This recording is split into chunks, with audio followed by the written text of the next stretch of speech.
welcome to the Great Detectives of Old Time Radio. From Boise, Idaho, this is your host, Adam Graham. If you have a comment, email it to me, box13 at greatdetectives.net. Follow us on Twitter at Radio Detectives and become one of our friends on Facebook. Facebook.com/Radio Detectives. Today's program is brought to you by the financial support of our listeners. You can become one of our ongoing Patreon supporters for as little as $2 per month. And I want to go ahead and thank Laura for becoming our latest Patreon supporter at the Shamus level of $4 or more per month. Thank you so much for your support, Laura.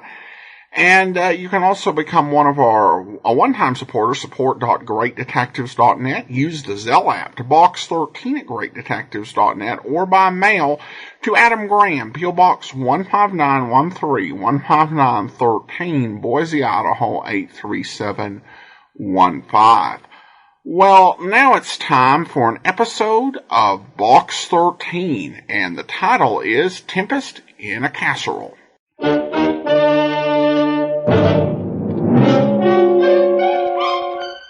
Box 13, with the star of Paramount Pictures, Alan Ladd, as Dan Holliday.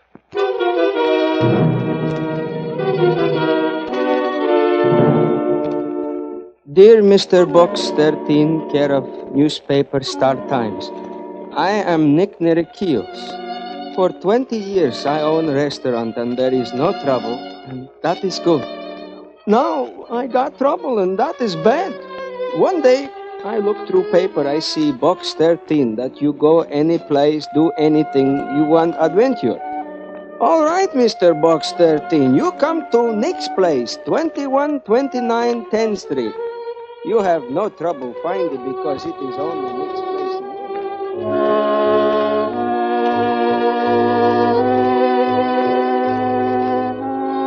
It is the only Nick's place in the neighborhood. Maybe you help Nick? Yes? Maybe I helped Nick, sure. At first I was laughing, and later I was laughing. But I was laughing with tears in my eyes.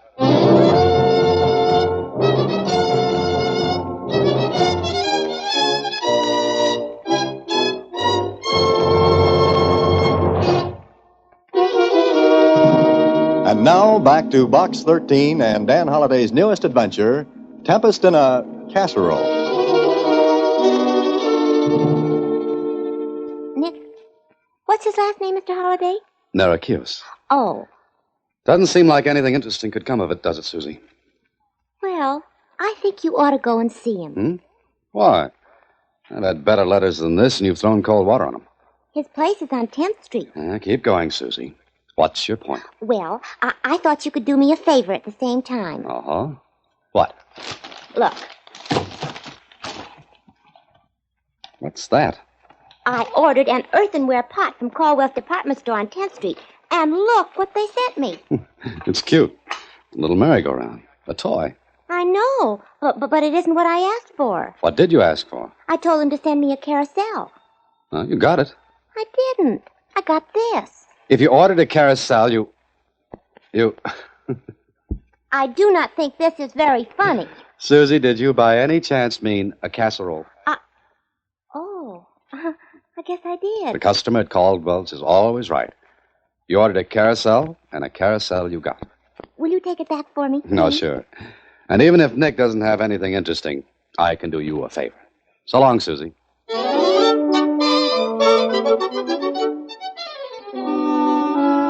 A half hour later, I was in Nick's place on 10th Street. A clean, neat restaurant that seemed to be doing a wonderful business. Every table was filled, and the counter was loaded and crowded with people. I asked for Nick, and a waitress guided me to his office in the rear. Yes, sir. Yes, sir. I can do you something, sir? Well, the question is, what can I do for you? What are you selling? My services, free. Oh, I'm sorry, I do not understand. Mr. 13, I am so glad. Please, you sit down, please. Eh? Oh, thanks. I have a name as well as a number, Nick. It's Dan Holliday. Oh, good, Mr. Dan. My name, Alexander Nerekios. Alexander? But I thought... Oh, sure. My name, Alexander, but when I first come this country, everybody called me Nick. One name, she's good like any other. But that is not here or any place, yes? Yes, I suppose not. Mr. Den, you see my restaurant, you come in, yes? Yes, and you're doing a roaring business, Nick. Like Shakespeare says, it's a rub. What do you mean? Oh, Mr. Den, you look here. I open the door. It's still crowded out there. Yes, but each one have coffee, just coffee. They sit and read newspapers, books, anything, and they drink 1 cup of coffee. Nothing else? Nothing. Oh, I see. And how long do they stay? All day long. I am losing money, fist over hands. Any enemies who might want that? Enemies? No, I have no enemies, Mr. Den. I like everybody like me. You ask all around. Everybody say, Nick Nirakios, good man. Has anyone else ever wanted this spot? Oh, sure. Lots of times people come, they want to sublease from me. I say no. Has that happened recently? Sure, only 2 days ago. I think that's it, Nick. This is a good spot in between Caldwell's department store and a bank. You probably did a lot of business before the coffee drinkers moved in on you. Yes, but now, my regular customer, they come past at noontime, they look in, they see all the business, they in a hurry, so they go someplace else. Oh, Mr. Ben, you help Nick, yes? Sure. I'll tell you what, Nick. You put a sign on each table and on the counter. One that reads, minimum charge, 50 cents. Oh, that is wonderful. That's magnificent, Mr. Ben. Yes, sure. I do that. Yes. Okay. Now I'll be running along. Look, anytime you want, you come to Nick's place. You bring friends, all your friends. Nick cook personally for you. Anything you want. You do that, yes? It's a deal. Now you tell me something else. What's that, Nick? Why you do this? Why you put that ad in the paper? Well, I write stories, Nick, and sometimes a letter leads me to a good one. You don't take money? No. How you live? By my stories. When I haven't got writer's cramp. Well, I've got to be going, Nick. Meanwhile, don't forget the signs on the tables and the counter.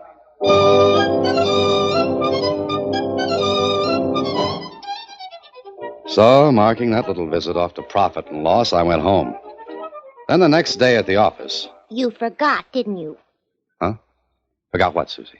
You didn't take my carousel back for a casserole. Oh, I'm sorry, Susie. I put it in the back of my car and forgot all about it.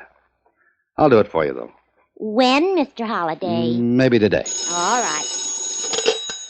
Hello? Please, you let me talk to Mr. Holliday. I want to talk to Mr. Dan. Please, I know, hurry. I'm very important. Wait a minute. I don't know who this is, Mr. Holliday. Yeah, I'll take it. Hello? Mr. Dan Holliday, I want to talk to Mr. Dan Holliday, the writer. Well, this is Dan. Oh, Nick? Yes, Nick. Oh, Mr. Dan, I am in trouble once more again. What's the matter? My idea, didn't it work? Oh, sure, fine. Work fine. Then what's the matter? My credit, it is ruined. Your credit? Now, go slowly, Nick, and tell me all about it. For years I buy on credit, same as big business. All the time I pay my bills sharp on the dash. Now, all of a sudden, no credit. Sounds like someone fixed that for you. What do I do now? No wholesalers send Nick food he need for business. I cannot open my restaurant. I am ruined. Now, calm down a minute and listen to me. I listen. Did you make money last month? Always I make money. Well, have you got a bank account? 4 of them. All right, then. Have one of your banks call the wholesalers with whom you do business. Just reestablish your credit. That's all. That is all I do, Mr. Dan? That's all. What a wonderful man. Mr. Dan? Yes? You are not writer. No? No, you are a genius. Goodbye. Susie, I am now a genius. Good, but is there a story in it? Oh, you slave driver. What a wonderful guy. Who, Nick? Why didn't you go down there then? But you heard me handle it over the phone. My casserole, Mr. Holliday. Oh, all right. Later. And I'm glad we had that thing put in. It keeps me awake. I'll get it, Susie. Oh, okay. Hello? Mr. Dan? Yeah, Nick? You again? Mr. Dan, the whole world is terrible. Now what's the matter? Nothing like has happened since Adam and Eve. The world is upside down, topsy-topsy. Hold it a minute, Nick. You better start over again. Oh, I will take back the drinkers of coffee. I will pay them to come back, but this is too much. Please, please, you come to me. Help me, Mr. Dan. All right, Nick, all right. I'll be there in a half hour.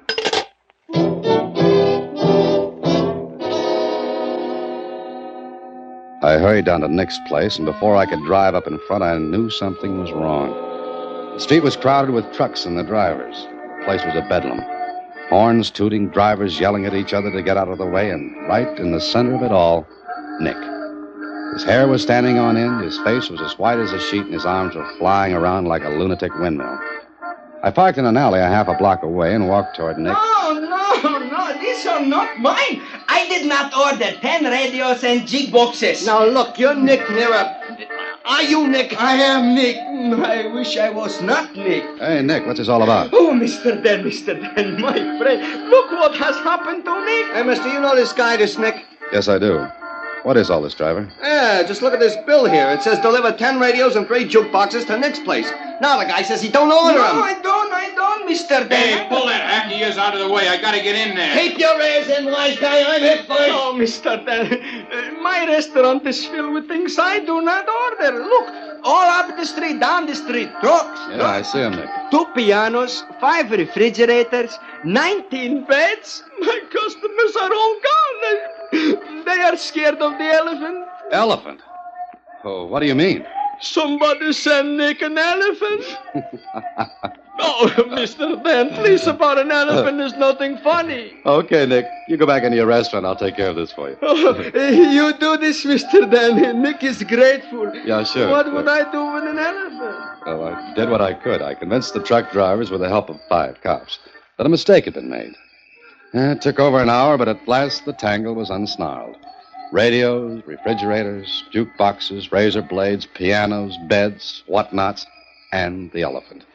Well, they were all sent back where they'd come from. Then I went in to see Nick. Oh, Mr. Dan, Nick does not know what to say. Nick is spokeless. Sit down, Nick. Oh, sure. You want some coffee? Not right now, thanks. Look, Nick, you said someone had asked you to sublet your restaurant. What reason was given? They say Nick does not know how to run a restaurant. They say they make a gold mine. Yet you've been making a comfortable living. Oh, in America, I am very happy. I come here a long time ago now. Mm-hmm. All right, Nick, here's what you do. You sit tight. Sit tight? Stay right where you are. Don't sublet to anyone. Understand? Oh, I never give up my place. Never. That's the ticket. Whoever's doing this to you will have to give up sometime. Mm-hmm. And if anything else happens, you let me know, huh? Sure. I'll call my good friend, Mr. Dan. Swell. Why you think they do this to me, Mr. Dan? I don't know, Nick. But it'll be interesting to find out. I went back home, and the more I thought about Nick and the trouble he was having, the more curious I got. Why should anyone want a restaurant badly enough to go to all that trouble? Why? I was still wondering when... Hello? Mr. Dan? Is this Mr. Dan? Yes, who is this? I am Mrs. Nick Nerakios. Mrs. Nerakios? Yes. Mr. Dan, Mrs. Nerakios, what's the matter? It's about Nick, my poor Nick. What about him? He wants you to come to him. Where? Home. You come, please. Please come, please. Right away. What's the address? 789 Borden Street. Please, you hurry, please. Something terrible has happened to my Nick.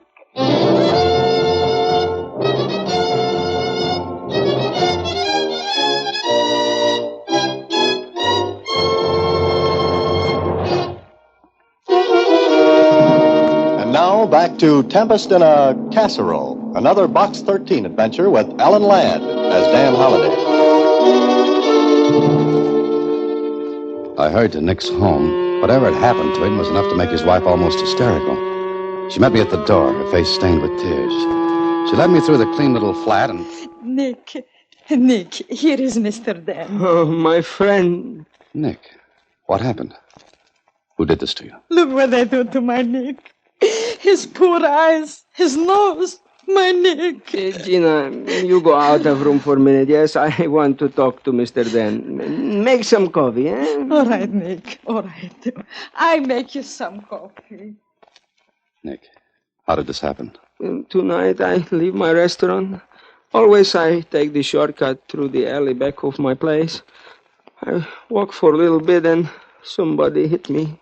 Did you see who it was? No, Did you go to the police? No. I come home. I tell my wife to call you, Mr. Dan. But you should have gone to the police. Oh, but I am scared, Mr. Dan.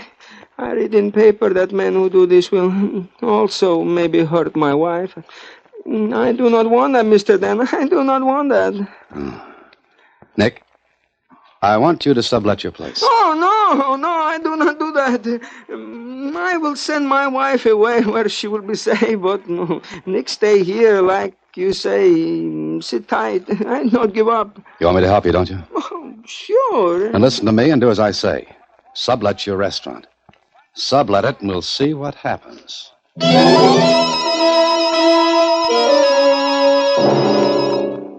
After I left Nick, I went to see Lieutenant Kling. He listened to what I had to tell him, and... But, Dan, he should have come to the police. He was scared, Kling. Besides, what could he prove? The men who beat him up were hired by the person or persons who want Nick's place. Why? There's a bank next door, Kling. I know that, but you're not thinking those guys will drill through the walls in that restaurant to get to the bank. It's been done before. Yeah, I know. So you told Nick to go ahead and sublet. That's right. Look, Kling, here's the way I figured. They want Nick's place badly enough to commit mayhem. They counted on his being scared enough to keep him away from the police. But what they didn't know was that Nick had written to me asking me to help. So? What's your idea? Let them have the place. Let them do what they want. But watch that bank. Well, Nick sublet his place to the men who had been after it. And Kling and the police watched the bank. Special alarms were set in the walls. Night and day, the restaurant was watched. And what happened? Well, exactly what happened to Simple Simon's fish hook and the pail of water. Nothing. Absolutely nothing. One day, after a couple of weeks of this game of watch and wait, I was in my office. Mr. Holliday. What, Susie? Did you ever look in the back seat of your car?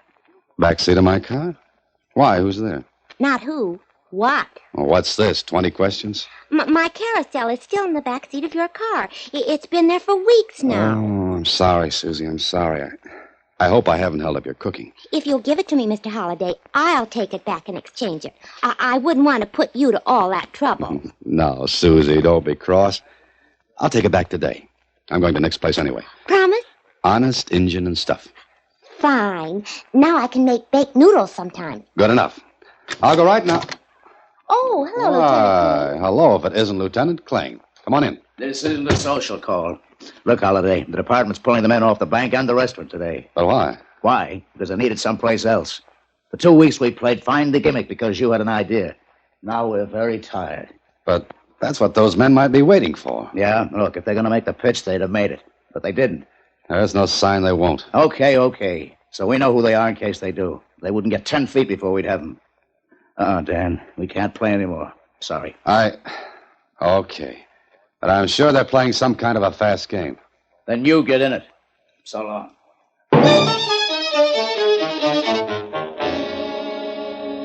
Maybe Kling was right.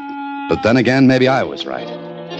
I hadn't been in the restaurant since the last time with Nick. I wanted to keep out of the way in case I'd been spotted then. So I thought I'd drop in before going to the department store. A waiter came up to me. Yeah?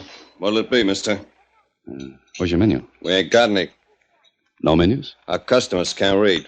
It's a funny way to run a restaurant. Okay, it's funny, so laugh. Well, what have you got to eat? Hamburgers. And? Onions. Nothing else? Our customers ain't that hungry. Okay, bring me a hamburger. No onions. And a cup of coffee. Take a while if you don't want to wait and leave. This was a great restaurant. Not like when Nick had it. I was the only customer, and from the waiter's attitude, the lack of business was understandable. What was going on? As I sat there, I heard a sound that puzzled me. I couldn't figure it. And as best as I could judge, it was coming from the kitchen right in back of me. I just couldn't place that sound. although I knew I'd heard it before, someplace. Then the waiter came back after a 15-minute wait. Here you are, mister. How about the coffee? Be up in a minute. Oh, just a second. You put onions on this. No extra charge. But I don't want onions. This is loaded with them. Okay. Don't eat it then. So I sat there and looked at the hamburger. It was fried hard, and the bread was well on its way to being toast by reason of age. And the waiter? Well, if he had ever waited tables before, I'd eat the hamburger, which I didn't. I never did get the coffee, but waiting for it gave me the chance to look around and think. That sound puzzled me, but I couldn't figure it any more than I could get the reason for the whole setup. But one thing was obvious. The management didn't care if any customers came in or not. So I left. I went next door to Caldwell's department store to exchange Susie's Carousel for a Casserole. And at the counter... Yes, sir. May I help you? Yes, please. I want this exchange. Do you have your slip, sir? It's with the Carousel. You see, I'd like to get one of these casseroles in exchange. For yourself, sir? Does that make any difference? Well, I thought you might have a color preference. We have them in earth brown, red, and green. Green. Green? Oh, yes, sir. I'm sorry. We're out of the green one. Well, it really doesn't make any difference. Well, how about the red? That'll be fine. Do you like to cook? Not particularly. Oh, many men do. Well, this is not for me. It's, I see. Let's see now. These are $1.95, and the exchange on the Carousel is, let's see now. You owe me $1.87. Here you are. Out of 5, thank you, and I'll have your change in just a moment. Hey, that sound. I beg your pardon? That sound. Now I know. No what, sir? The compressed air tube for sending slips and money to the cashier. Oh, lady, I love you. Really, sir? This is neither the time nor the place. Where's the manager? Yeah, you have a complaint? No, a hunch, and I'm going to play it. Where's the manager? Well, the second floor. Office is in the rear of the building. Thank you. Your change, sir, and your casserole. Don't worry, I'll be back. It was a hunch, all right. But I thought it was a good one. I called Kling, told him to get to the Caldwells right away, and to bring a certain something with him.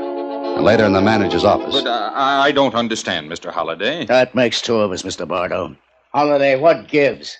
Mr. Bardo, has your store shown a loss for, say, the last 2 weeks? Loss? Are you a stockholder? No, but has it? Well, then I hardly think... Dan, get to the point. What are you doing? You call me here and tell me to bring a tear gas bomb. I think you've slipped your hinges. Listen, let's all go down to the kitchenware department. Kitchenware? All right, any place in the store. I want to prove something. Well, this is highly irregular, but since you've brought in the police, I must assume you're serious. I assure you I am. Come on. Conning? Miss Conning? Yes, Mr. Bardo? Oh, it's you again. Hello. Miss Conning, this gentleman... Mr. Bardo, I assure you I was courteous. Why, he told me he loved me. What? What's going on? It was a figure of speech. Look, Mr. Bardo, please ask Miss Corning to do what I asked. Really, this is ridiculous. However, Miss Corning... Yes, Mr. Bardo? Make out a sales slip for... this frying pan. Here. Yes, sir. Now, here's a $10 bill. Send it along through the compressed air tube. Shall I wrap the pan? No, I don't think I'll want it. Just the slip, the money, and the change tube. Go ahead, Miss Corning. Yes, sir. And what about the tear gas bomb, Dan? Tear gas? Miss Corning. What about it, Dan? Now, we'll see. All right, Miss Corning, send the slip and the $10 bill through the change tube. No, wait. What now? Mr. Bardo, call the cashier and tell her to expect this carrier.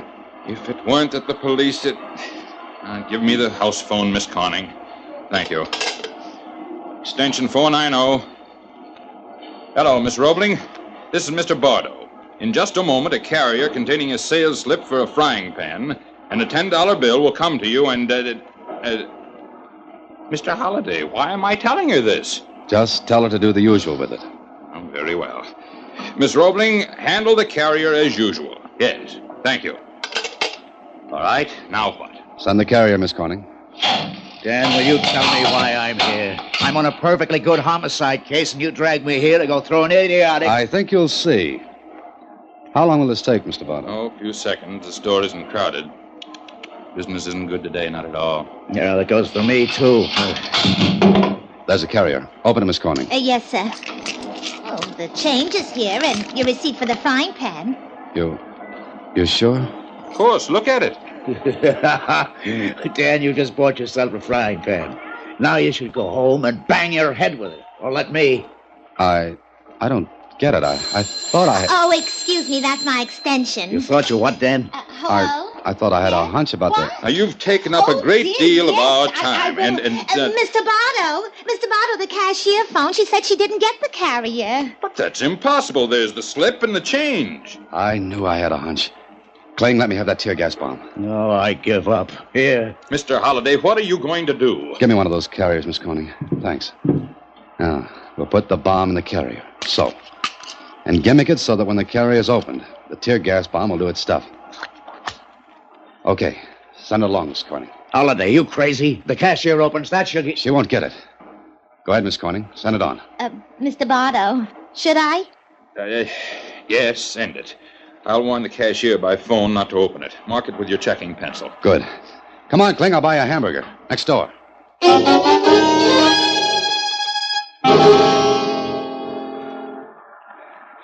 think we made it? Sure. Now just keep an eye on the front door of the hamburger place. Here they come. Grab him, Kling. Grab him. Hey, what's the matter? Ah, the waiter with tears in his eyes. I told you there were too many onions in that hamburger.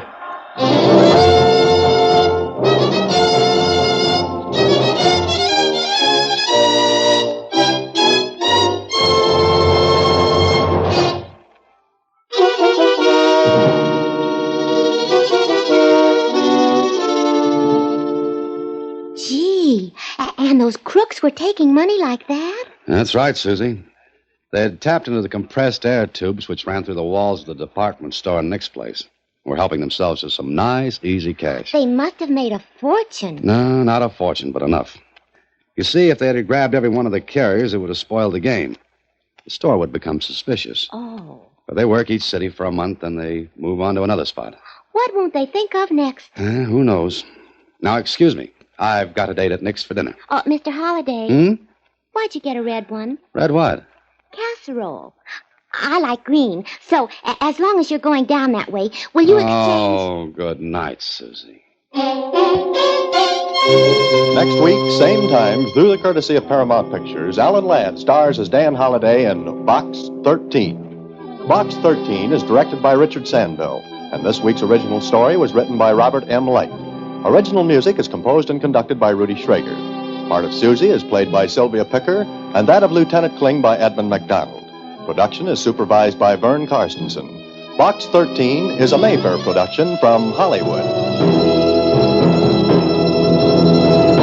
Watch for Alan Ladd in his latest Paramount picture. Welcome back. I never saw a system like this in a department store, though I think that it would make sense in the world of the 1940s. Partially because you were dealing with a society where there was a lot more cash transactions. And the idea of, having, because some of these stores could go, 30 stories high, with all of these different departments. And the idea of having these, separate cash drawers, that you have to go through and reconcile at the end of each day. And, just the security, you could see just how it would be easy to, send the customers money and slip and then have the money come back down through the tube. Obviously that system is used by banks to this day.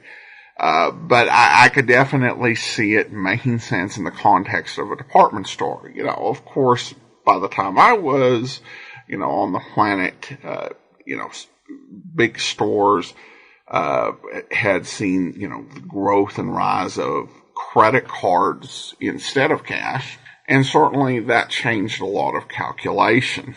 It was kind of odd that Dan's first instinct in this episode was to play business consultant, to try and help this guy solve his problem from a business point of view.